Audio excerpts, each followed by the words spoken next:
السلام عليكم ورحمة الله وبركاته. ازيكم يا طلبة اولى ستيم في كل مكان في الجمهورية؟ اهلا بكم في فيديو مهم جدا جدا جدا، والخمس نصايح الذهبية لطلبة ستيم. حابب اعرفكم بنفسي، انا دكتور عبد الرحمن اليمني، خريج ستيم اكتوبر دفعة 2022، وحاليا بدرس طب بشري في سنة ثالثة، وكنت ال 48 على الجمهورية في اختبار القبول. وبحاول في الفيديوهات هنا وفي القناة هنا انقل لكم التجربة بتاعتي كاملة، اذا كنت انت طالب سنة اولى ثانية ثالثة، اذا كان في فيديوز اديك فيها الخبرة بتاعتي او الاكسبيرينس بتاعتي، او اذا كان في الكورسز بتاعتنا، اذا كنت انت طالب في ثالثة فانت شغال معانا اوريدي، او انت طالب في اولى او في ثانية هنبقى شغالين مع بعض السنة دي في كذا مادة وفي كذا حاجة. حلو. الفيديو ده فيديو موجه لطلبه سنه اولى بس، القطاقيط الامامير اللي لسه داخلين فريش واتصدموا في سنه اولى وبداوا في السمر كامب ومش فاهمين حاجه ومتوترين وخايفين وهكذا. الفيديو دوت انا جاي اديك 5 نصايح مهمين جدا ليك انت كطالب في سنه اولى، خاصه الترم الاول. النصايح دول من تجربتي انا الشخصيه، والنصايح دي مهمه جدا جدا جدا. لو طبقتها واشتغلت عليها صدقني والله العظيم هتطلع باكبر استفاده ممكنه من سنه اولى، وهتبقى بعد كده يعني الترم الثاني وسنه ثانيه وسنه ثالثه يبقى بالنسبه لك سهلين جدا. حلو. بس قبل ما نبدا الفيديو ما تنساش تعمل لايك، شير، سبسكرايب، تفعل زر الجرس، وتنشر الفيديو ده مع كل زمايلك. دي رقم واحد. رقم اتنين ان انت هتلاقي جروب في الديسكربشن، ده الجروب بتاعنا اللي انا عامله، بنشر عليه ماتيريالز، بنشر عليه نصايح، برد على اسئلتكم فيه كلها. هتلاقيه في الديسكربشن، خش في الجروب على الواتساب واسال بقى اي حاجه انت عايزها. حلو. بس كده خلينا نبدا في المحاضره بتاعتنا، او نبدا بقى في الفيديو بتاعنا على طول. اول نصيحه، واحده من اهم النصايح اللي محدش قالها لي لما دخلت سنه اولى. انا كنت جاي من مدرسه عربي، واذا كنت انت جاي من مدرسه عربي او من مدرسه لغات، فمعضله اللغه من الحاجات اللي هتبقى مسببه لك ازمه في بدايه الدراسه. ليه؟ لان انت عندك 10 مواد، منهم 6 مواد تقريبا بتدرسهم بالانجلش: الجيولوجي، الماث، الميكانكس، الفيزيكس، الكيمستري. حتى لو انت كنت بتدرس ساينس اوفر اول او بتدرس بالانجلش، فانت برضه الساينس بقى فيزيكس، بقى كيمستري، بقى جيولوجي، بقى بيولوجي، بقى ماث، بقى ميكانكس، فهتلاقي الموضوع كبير قوي معاك. حلو. اللي اقدر اقول لك هنا، او النصيحه الاهم هنا، ان انت بجد اتعود. يعني ايه اتعود يا دكتور؟ يعني انا مش محتاج اخد كورس انجلش؟ لا، انت مش محتاج تاخد كورس انجلش. هل انا محتاج اقعد اجيب كل كلمه واترجمها وبتاع؟ لا، انت مش محتاج تعمل ده. انت محتاج واحده واحده تسيب نفسك جوه ستيم، تسيب نفسك جوه المدرسه. بمعنى ايه؟ بمعنى تبتدي تتعود ان مثلا دي كتله، لا خلاص بقى اسمها ماس، فانا دايما بقول دي بدل كتله اسمها ماس، وهكذا. بدل كثافه بقى اسمها دينستي، وهكذا. ده مثال بسيط يعني في ماده معينه. ده في الكيمستري مثلا، بعد كده في الفيزيكس تلاقي مصطلحات بتتكرر، في البيولوجي مصطلحات بتتكرر، بعد كده لما تشتغل في الكابستون هتلاقي شغلك كله بالانجلش، فهتلاقي نفسك واحده واحده بتبتدي تتعرض للانجلش كتير. كتر التعرض للانجلش ده هيخليك تلقائي في خلال ترم او في خلال اقل من ترم، كمان في شهرين بقت اللغه الاساسيه بتاعتك الانجلش. يعني انا واحد كنت جاي من مدارس عربي، ولما خلصت ستيم ودخلت كليه بدرس فيها بالانجلش ما كنتش حاسس باي فرق، لان ستيم خلاص بقيت خارج من ستيم كأني كنت زي طالب اللغات بالظبط. دخلت مدارس او دخلت الكليه، يعني الكليه بيدرسوا بالانجلش، في ناس جايه من ثانويه عامه بتدرس بالعربي، لا بقيت انا عندي ادفانتج عليه. حلو. فانت ما تقلقش من موضوع اللغه. اذا كنت مدرسه عربي او كنت مدرسه لغات حتى وخايف من المنهج الكبير والمصطلحات الجديده، صدقني انت لو كنت لغات او عربي، المصطلحات اللي بتتعرض لها انتوا الاثنين اول مره تتعرضوا لها، شكل الاسئله ده اول مره تتعرضوا له. فما تقعدش مثلا لو انت جاي من مدرسه عربي ان انت تبقى خايف وقلقان وحاسس ان بتاع لغات احسن منك شويه، او ان هو بيفهم اسرع منك شويه. صدقني ده بيبقى بس ايه، يعني مده بسيطه كده، اسبوع اسبوعين، وبعدين انت لما تجتهد شويه هتلاقي نفسك بقيت احسن من اي حد. بل بالعكس، ان زمان كان معظم الاوائل على فكره بيبقوا جايين من مدارس عربي. يعني معظم الاوائل اللي بيخشوا المدرسه اوريدي او اللي بيكملوا بعد كده في المدرسه كان معظمهم بيبقوا من مدارس عربي. حلو. فدي كده بالنسبه لنا ايه، اول نصيحه. تاني نصيحة، واحدة من أهم النصايح واللي للأسف محدش قالها لي خالص لما بدأت ستيم، وكانت سبب إن أنا يعني أخش مشاكل كتير في أول سنة: اختار صحابك. اختار صحابك واختار الناس اللي انت بتقعد معاها. بمعنى ايه؟ بمعنى ان انت لو بدات من سنه اولى يبقى صحابك ناس بتذاكر وناس عايزه تطلع من الاوائل وناس عايزه تخش في مسابقات وناس عايزه تعمل وتاخد منح وبتاع، انت تبقى واحد منهم. لو كانوا صحابك ناس من اللي هو احنا مش عايزين نعمل حاجه وجايين نلعب وجايين نهزر ونروح المدرسه عشان نبعد عن بابا وماما والزن بتاعهم، نقعد في البيت او نقعد في المدرسه نقفل تليفوننا وما نكلمش حد وبتاع، كل حياته عباره عن لعب وهزار وضحك، صدقني انت هتفضل مكانك. حلو. فاختار صحابك، لازم تختار صحابك. طب يا دكتور انا دلوقتي يعني اتحطيت في وسط شله او اتحطيت في وسط صحاب، ما تخافش انك تسيبهم، ما تخافش انك تغيرهم، ما تخافش انك تبدا. طب يا دكتور، ودي نصيحه مهمه قوي، انا اتحطيت في اوضه مش عجباني، لازم تغيرها من بدري، من اول سمر كامب، من تاني اسبوع، من اول اسبوع في الدراسه. شوف حد تاني يقعد معاه، اسال كده، شوف اوضه تانيه فاضيه، حتى لو تقعد فيها لوحدك احسن ما تقعد في اوضه فيها ناس انت مش مستريح لهم، او فيها ناس ما بينك وما بينهم مشاكل. ان صدقني ده هيعمل لك مشاكل كتير قوي على مدار ال3 سنين، مش على مدار سنه اولى بس. فاختار صحابك، جرب مره واثنين وثلاثه. ما تخافش ان انت مثلا كنت في شله تسيبها وتروح تصاحب ناس تانيه، ما تخافش انك تصاحب عموما، صاحب المدرسه كلها. بعد مده، بعد فتره هتبتدي ايه، تقرب من دول شويه وتبعد عن دول شويه وهكذا. فدايما خليك قريب من الكويس، دايما خليك قريب من الشخص الطموح اللي بيفكر، اللي بيساعد. ما تروحش اللي هتلاقي ناس كده هي ما شاء الله جامده قوي بس ما بتساعدش حد، ابعد عنهم، ما تروحش تصاحبهم.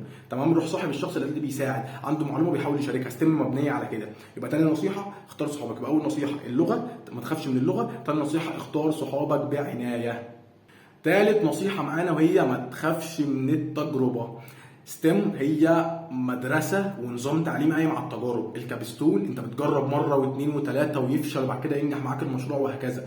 الدراسه انت بتجرب طريقه ما تنفعش، طريقه ثالثه تنفع. الدروس ان انا اخد كورسات او ما اخدش، لا جرب، خد كورسات، جرب ان انت تنزل تشوف، جرب اي حاجه، فاهمني؟ ما تخافش من التجربه. ما تخافش انك مثلا يوم في برزنتيشن وعايزين الناس تطلع تشرح المحاضره تقول لك لا انا مش هشرح، انا مش هعرف اشرح، انا مش هعرف اتكلم انجلش، انا مش هعرف اقول انجلش. لا يا عم، اقعد في اوضتك واكتب سكريبت واحفظه واطلع. خد التجربه انك تقف قدام الفصل وتشرح وتحل. خد التجربه انك تعمل باوربوينت، خد التجربه انك تعمل وورد، خد التجربه انك تكتب حاجه، خد التجربه انك تنشر حاجه، انك تطلع في الاذاعه، انك تطلع في مسابقه، انك تعمل اي حاجه. ما تخافش من التجربه. ستيم انت لو خفت انك تجرب فيها صدقني انت مش هتستفاد منها اي حاجه، هتبقى بالنسبه لك ثانويه عامه احسن. حلو. ستيم مدرسه قايمه على التجربه. كل الناس اللي بتجرب في سنه اولى وفي سنه ثانيه وفي سنه ثالثه بعد ما بتخلص وتروح الجامعه بيبقى مستواها فارق عن اي حد في مستواها. يعني اي حد خريج اي نظام تعليمي تاني انت مستواك بيبقى فارق، اذا كان تعليميا، اذا كان في البرزنتيشن سكيلز، اذا كان في التفكير، اذا كان في الدماغ، اذا كان في اللغه، في اي حاجه بيبقى مستواك فارق. ليه؟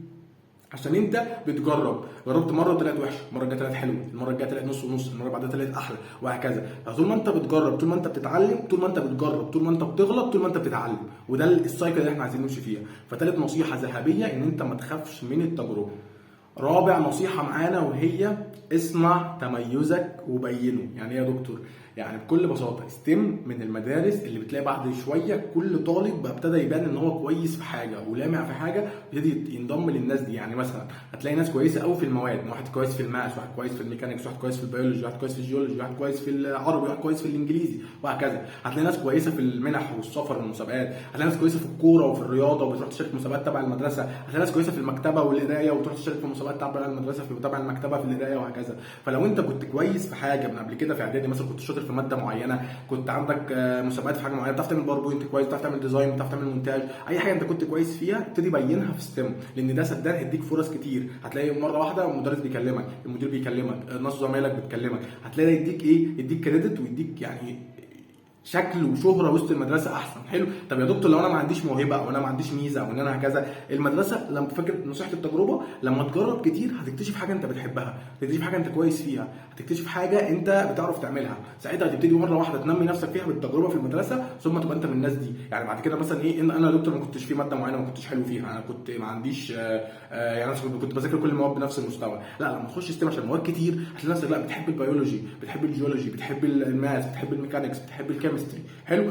مع واحده لما تلاقي نفسك بتحب ماده معينه اقعد ذاكرها كتير، اشرحها لزمايلك، نزل لها ملخصات، اعمل لها فيديوز على اليوتيوب. صدقني ده واحده هيديك كريدت مع زمايلك، هيديك كريدت يعني هيديك قيمه وسط المدرسه، هتصنع لك قيمه. حلو. طب لو انت كنت مميز في حاجه معينه من قبل كده بينها في المدرسه، ما تخبيهاش. لو انت مثلا فلوينت في الانجليش او بتعرف تتكلم، السبيكنج عندك كويس، اتكلم. لو انت الرايتنج عندك كويس بين ده ان انت بتعرف تكتب كويس. حلو. لو انت مثلا زي ما قلت لك شاطر في ماده بينها. لو انت بتعرف تلعب كوره، حتى رياضه، بتعرف تلعب سله، بتعرف تلعب طايره، سباحه، اي حاجه انت كنت كويس فيها ابتدي بينها في المدرسه. ده صدقني هيفيدك وهيخليك تختصر خطوات كتير انك تبقى حد معروف في المدرسه وليك قيمتك والمدرسين عارفينك وهكذا. حلو. النصيحه الخامسه والاخيره في الفيديو بتاعنا، ابذل مجهود كبير في الترم الاول في سنه اولى. ليه؟ الناس يا شباب او الطلبه اللي ما بتتعبش قوي في اولى وتعمل مجهود وتذاكر وتاخد كورسات في المواد وتاخد دروس، او ان هي حتى تذاكر مع نفسها يوتيوب وتجرب مع فيديوهات على اليوتيوب، وتجرب تخش في مسابقات، وتجرب ان هي تقدم في حاجه، وتجرب ان هي تكتب الكابستون وتشارك في الكابستون وتشتغل في الكابستون وتشتغل في الريسيرش بتاع المشروع وكده. الناس اللي ما بتعملش كده بتتعب قوي في ثانيه وفي ثالثه، واحده بيبتدي يتصنفوا ان هم الطلبه التعبانه او الطلبه اللي ما بتشتغلش او الطلبه اللي ما بتذاكرش. وده مش حاجه حلوه ليك خالص. تصدقني ده في المدرسه، خاصه انت في مدرسه المتفوقين، فصدقني ده بعد كده هيعمل لك يعني هيعمل لك مشاكل نفسيه شويه ان انت دايما بتقارن نفسك بزمايلك وهكذا. فلا، اولى ما تبخلش على نفسك بذره مجهود، ذاكر، حط مجهود، اشتغل، اتعلم، طور اللغه بتاعتك، جرب في المدرسه كتير، اطلع في برزنتيشنات، اعمل باوربوينت، شارك مع اصحابك، حاول تصاحب ناس كويسه وما تخافش انك تغير صحابك. سنه اولى دي هتبقى سنه التجربه بالنسبه لك. اولى دي خاصه الترم الاول من سنه اولى انت بتجرب بس، جرب بقى كل حاجه، جرب انك تعمل برزنتيشن، جرب انك تشتغل، جرب انك تعمل كابستون، جرب انك تكتب جورنال كويس، جرب ان انت تشرح لزمايلك ماده، جرب ان انت تعمل فيديوز، جرب ان انت لو بتعرف تلعب كوره تنظم الدوري او تعمل فرقه وتخش تكسب الدوري بتاع المدرسه. كل الكلام ده هيخليك بعدين لما تطلع ثانيه وثالثه انت رقم واحد عرفت بتذاكر ازاي، لو بتاخد دروس عرفت الدرس اللي بتاخده مع مدرس مين، رقم اثنين عرفت انت كويس ومميز في ايه، رقم ثلاثه طورت مهارات كتير عندك من سبيكنج، من برزنتيشن سكيلز زي ما انا بعمل كده، من لغه، من كل حاجه. تمام؟ فهتطلع بعد كده ثانيه او الترم الثاني في اولى او ثانيه او ثالثه، لا انت خلاص عرفت الايه الخريطه بتاعتك اللي انت ماشي بيها. بس كده، دي كانت النصائح بتاعتنا. اتمنى النصائح دي تكون فادتك ويبتدي تطبقها من دلوقتي. هتبتدي تلاقي مستواك واحده واحده في المدرسه، وتلاقي نفسك مستمتع بالمدرسه والدنيا معاك اسهل.